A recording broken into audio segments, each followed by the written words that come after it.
میں اردو ادب اور تاریخ کی بہت معمولی طالب علم ہوں، اور اس سے معمولی تر طالب علم زندگی کی ہوں. اس لیے زندگی کے جتنے موضوع ہیں وہ شوہروں اور بیویوں میں بٹے ہوئے نہیں ہیں.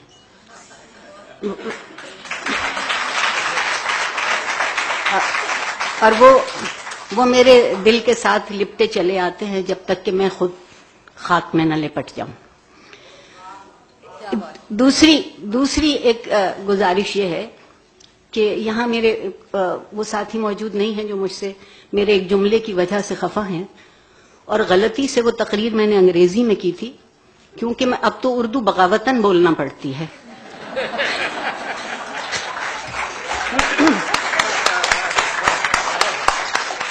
اور میں نے اپنی اس تقریر میں ان سے یہ کہا تھا کہ I don't wish to live in a masculine world and I don't wish to live in a feminine world. I earn and I yearn to live in a human world.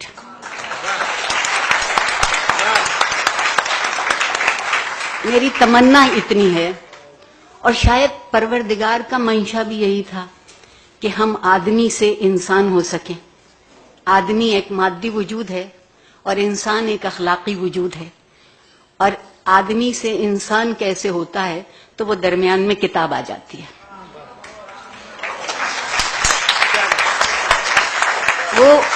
وہ چاہے وہ کتاب ہو جو آسمانی ہو، اور چاہے وہ کتاب ہو جو الہامی ہو، اور چاہے وہ کتاب ہو جو خوابوں کی تعبیر ڈھونڈتی ہو، زندگی کا حوالہ کتاب کے بغیر، لکھے ہوئے حرف کے بغیر نہیں ہے. میں کہا گیا کہ مطالعے کی عادت مر چکی ہے. انیتا آپا، جب ہم مرنا کہتے ہیں تو ہر کسی کے مرنے کا انتظار نہیں کرتے. جب اکثریت مر چکی ہوتی ہے تو مر جاتی ہے. اگر اقلیت زندہ رہ جاتی ہے تو اس کو کوئی زندگی نہیں کہتا. دوسری گزارش یہ ہے کہ ہم نے علم سے جان بوجھ کے اپنے آپ کو دور کیا ہے. ہم ہنر کے پیچھے ہیں. ہم علم روزگار کے لیے حاصل کرتے ہیں، علم زندگی کے لیے حاصل نہیں کرتے. میں نے دل کی سیاہی تو پتہ نہیں کم ہوئی یا نہ ہوئی یہ بات کہتے ہوئے، مگر بالوں کی ساری سیاہی گنوا دی کہتے ہوئے کہ زندگی کے لیے علم کی ضرورت ہے. اور یہ جو کتاب سے رشتہ ہے، حرف سے رشتہ ہے، قول سے رشتہ ہے، یہ دراصل ایک ورثہ دوسرے تک منتقل ہونے کا واحد ذریعہ ہے.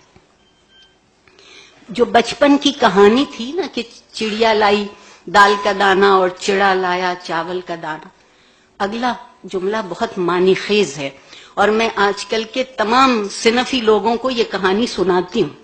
دونوں نے مل کر پکائی اور دونوں نے مل کر کھائی. مگر اب ہم اس کہانی کو یوں لکھتے ہیں کہ چڑیا ہی لائی دال کا دانہ اور چڑیا ہی لائی چاول کا دانہ، ایک نے پکائی دوسرے نے کھائی.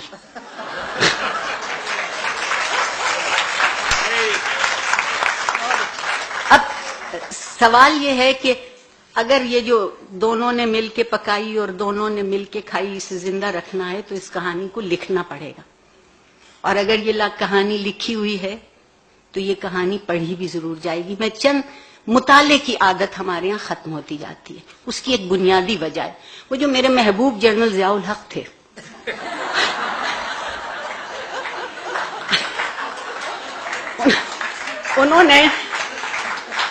انہوں نے اس معاشرے سے چند بری عادتیں چھین لی. مثلا تقریر کا فن چھین لیا، خطبہ رہ گیا. تقریر میں تو آپ دونوں موضوع سوچتے ہیں نا، مخالف بھی، یہ امکان کی بات کرتے ہیں، اور خطبے میں آپ صرف فتوے کی بات کرتے ہیں. زندگی فتووں پہ زندہ نہیں ہے، زندگی امکان پہ زندہ ہے. دوسری انہوں نے جو ایک اور کمال کیا وہ یہ کیا کہ کتاب سے رشتہ ہٹا دیا.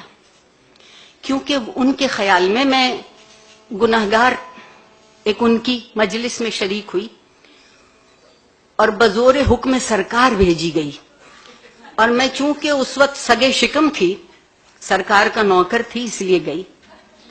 اور انہوں نے کہا کہ میں استادوں اور شاعروں سے بہت تنگ ہوں. یہ بہت ظالم طبقہ ہے کیونکہ یہ سوچتا بھی ہے اور یہ کہتا بھی ہے. آپ معاشرے سے استاد کا قد و قامت یہ کر دیجئے تو کتاب تو درمیان سے خود بخود ہٹ گئی. کتاب ختم ہو گئی، بحث باقی رہ گئی. اب بحث باقی ہے، بحث پہ فتویٰ ہے، نہ کتاب ہے نہ اس کا مطالعہ ہے. اور یہ ان سے پہلے ایک اور بھی چیز اس معاشرے میں موجود تھی، وہ ہم میں ایک دوسرے کو سہارنے کی قوت اور ہمت تھی، ایک برداشت کی سکت تھی. اب ہم اس لیے بھی نہیں لکھتے کہ جانے کیا لکھیں اور جانے کیا سمجھا جائے اور جانے کیا کہا جائے اور جانے کیا ہو جائے. اور اب تو جو سلمان تاثیر کے ساتھ ہوا وہ ہونا بہت آسان ہے، اس لیے کہ اب ہم کچھ سوچتے نہیں ہیں. کتاب سوچنا سکھاتی ہے. ہم نے بہت آہستہ آہستہ اس معاشرے کو سوچنے سے الگ کیا تاکہ معاشرے کا مادی وجود باقی رہے، معاشرے میں سیاست کا بازار سرگرم رہے، مگر معاشرے کا اخلاقی وجود کم ہوتا چلا جائے. جس معاشرے کا اخلاقی وجود نہیں رہے گا وہاں میں بہت ممنون ہوں امینہ سید کی. آپ یقین مانیے پچھلے سال 2 دن یہاں آئی تھی تو زندگی کے دن بڑھ گئے تھے اور عمر کے دن گھٹ گئے تھے.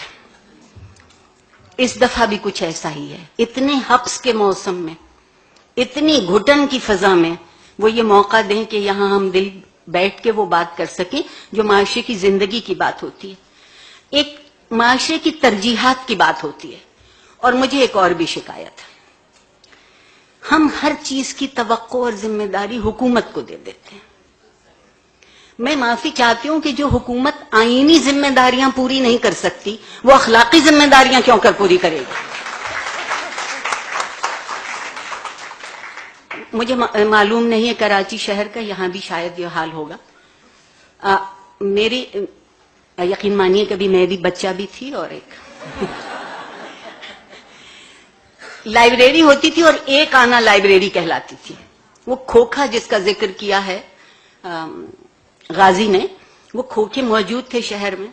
بلکہ کچھ لائبریریاں تو چلتی پھرتی لائبریری تھیں جنہیں گشتی لائبریری کہتے تھے.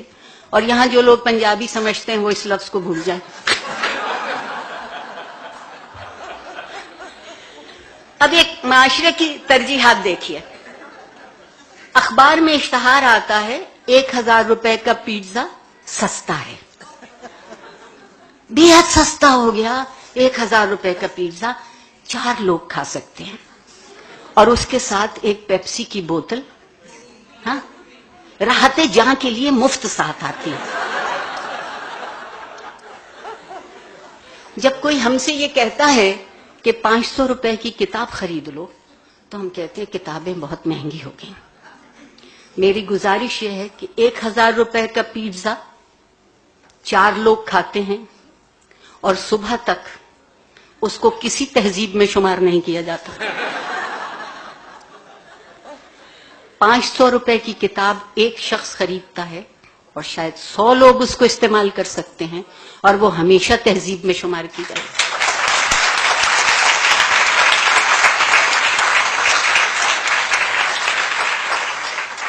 ہم ایک بڑی مدت سے خود فریبی میں مبتلا ہیں.